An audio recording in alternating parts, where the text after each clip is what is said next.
pagi saudara, jumpa kembali bersama saya Desi Indriani dalam dialog Zona Bersih Membangun Negeri Tanpa Korupsi bersama antara Lembaga Penyiaran Publik TVRI bersama Komisi Pemberantasan Korupsi. Dan saudara, pada pagi hari ini kami akan mengangkat tema mengenai menyebarkan nilai anti korupsi lewat film. Setelah perilaku koruptif hari-hari ini menjadi sesuatu yang jamak, maka kemudian medium film dipilih oleh beberapa pelaku seni, termasuk juga Komisi Pemberantasan Korupsi, untuk mengajarkan bagaimana kemudian melawan korupsi. Untuk membicarakan ini sudah hadir 3 orang narasumber yang akan berdialog bersama saya. Langsung saya perkenalkan dan saya sapa. Di samping kiri saya sudah ada Bapak Dedi Ar-Rahim, Direktur Pendidikan dan Pelayanan Masyarakat Komisi Pemberantasan Korupsi. Apa kabar Pak Dedi? Ketemu lagi. Alhamdulillah ya. Kemudian kami juga mengundang salah satu sutradara dalam film Kita Versus Korupsi. Sudah hadir Mbak Ina Febrianti. Apa kabar Mbak Ina? Baik, Mbak Desi. Terima kasih sudah hadir juga bersama kami. Kemudian kami juga menghadirkan produser eksekutif film Kita Versus Korupsi, Mas Abdul Aziz. Apa kabar? Baik, selamat pagi semua. Mungkin belum banyak yang sempat menyaksikan film dalam Kita Versus Korupsi ini, karena itu kami ingin mengajak Anda untuk menyaksikan cuplikan film yang sebetulnya sudah bisa kita saksikan secara bersama-sama. Selamat menyaksikan.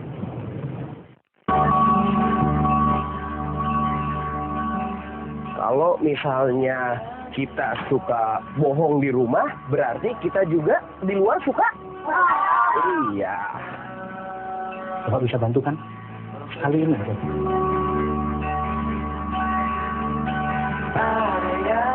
Ya udahlah, pakai orang dalam aja.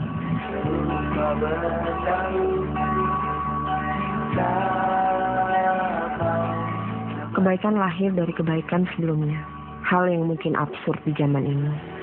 Kalau semua orang kayak kamu ya, calo kayak gitu tuh bakalan hidup terus. Ya iyalah, yang penting kan gue pakai cara gue sendiri. Udah aku bilang bayar. Bayar aja, Pak. Kamu ngerti ya posisi itu? Dikasih uang, dia nolak. Iya, kamu cerminan rumah kamu. Menurut kalian, siapa yang salah?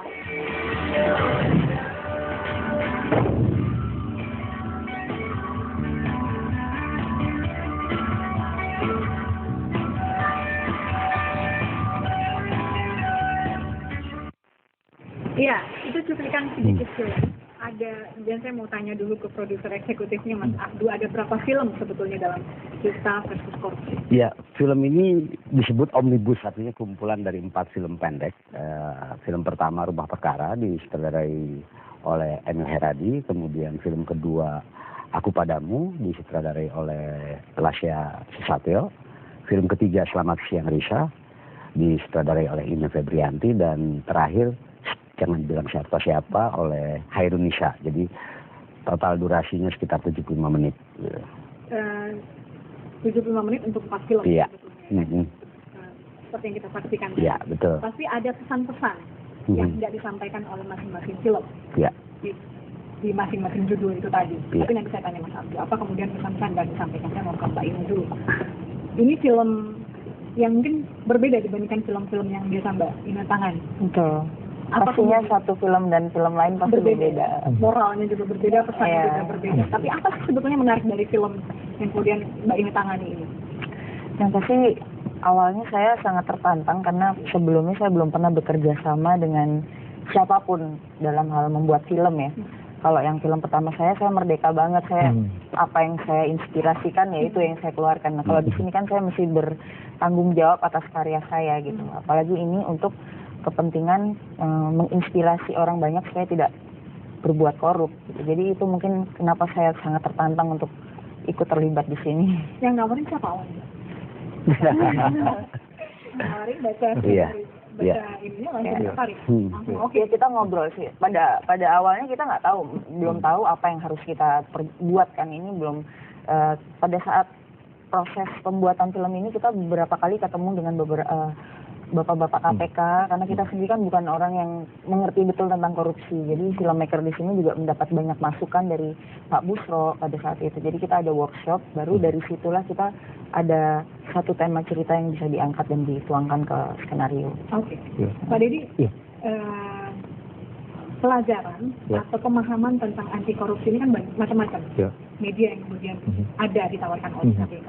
Tapi ketika KPK melirik film ini kan sesuatu yang sebetulnya out of the box di masyarakat awam. Kenapa kemudian bisa memilih film? Dalam perang melawan korupsi ya, saya kira semua cara harus kita coba. Karena di titik sekarang ini, saya melihatnya begini, ada sebagian atau segolongan orang yang tergantung terhadap korupsi untuk memenuhi kehidupan pribadinya. Nah, jadi media film saya kira merupakan alternatif. Karena waktu itu kami kedatangan donor dari Amerika yang menawarkan program namanya technical assistance. Karena saya melihat Amerika kan punya pengalaman lebih ya di bidang kampanye atau propaganda melalui film.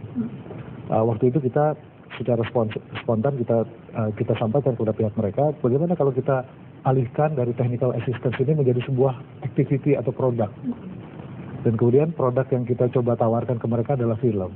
Nah, film ini sebetulnya bukan gagasan pertama dari KPK. Saya kira teman-teman filmmaker, kemudian para pegiat anti korupsi, semua berkeinginan untuk bikin film. Cuma tentu di Indonesia pembuatan film kan juga nggak murah gitu kan. Relatif saya kira termasuk mahal juga untuk pembuatan film. Nah, kesempatan yang kami peroleh dari USAID ini yang tadinya berupa technical assistance, kita geser ke pembuatan film, rupanya merupakan satu alternatif baru lah, di mana medium film ini ternyata memang selain dipakai oleh Amerika sejak lama untuk membangun kredibilitas maupun image kenegaraan mereka, rupanya ini juga memberikan harapan baru lah. Jadi saya kira kita beranggapan nih medium film ke depan ini harus menjadi satu hal yang berkesinambungan, jadi nggak bisa berhenti di sini aja. Masih akan ada sih. Saya kira harus. Saya kira harus. Mas Abdul, kalau kita lihat tadi cuplikannya kan ada nama-nama besar, nama besar yang selama ini sangat dikenal oleh masyarakat. Tapi ketika mereka diajak terlibat dalam film seperti ini, apa kemudian reaksi mereka? Ya, berangkat awalnya kan sebenarnya tadi Pak Deddy sudah menyinggung, kita punya keterbatasan lah, banyak keterbatasan. Tetapi di sisi lain saya juga sering ketemu dengan sutradara, dengan pemain yang sebenarnya punya concern tinggi terhadap apa yang terjadi di negeri ini. Mereka tapi nggak tahu harus ngomong lewat apa begitu. Nah, ketika saya tawarkan korupsi, pertama ke sutradara dulu. Ini waktu itu bingung, korupsi apa tuh? Mau ngomong apa lagi kita korupsi, artinya begitu. Nah, ya dengan proses pendekatan akhirnya kita ngajak teman-teman yang lain, dan luar biasanya bahwa banyak sekali pihak yang mau kontribusi. Karena sebenarnya dalam bawah sadar masyarakat Indonesia mereka paham betul korupsi itu buruk. Tapi persoalannya adalah bagaimana ini bisa menjadi semacam kesadaran bersama, dan di situ peluangnya kemudian teman-teman seperti Nicholas Saputra, Tora Sudiro, Dominic, Reva, Agus Ringo mau terlibat di proyek ini walaupun mereka tahu banyak keterbatasan begitu. Mbak, ini supaya membuat film ini menjadi tidak terkesan menggurui, gitu. Karena ini kan temanya berat. Bagi sebagian orang ini agak berat. Gitu. Film selama ini kan orang lebih kepada drama lokal atau mungkin memang benar-benar thriller. Ya. Gimana kemudian Anda mensiasatinya, Mbak? Waduh, ini pertanyaan yang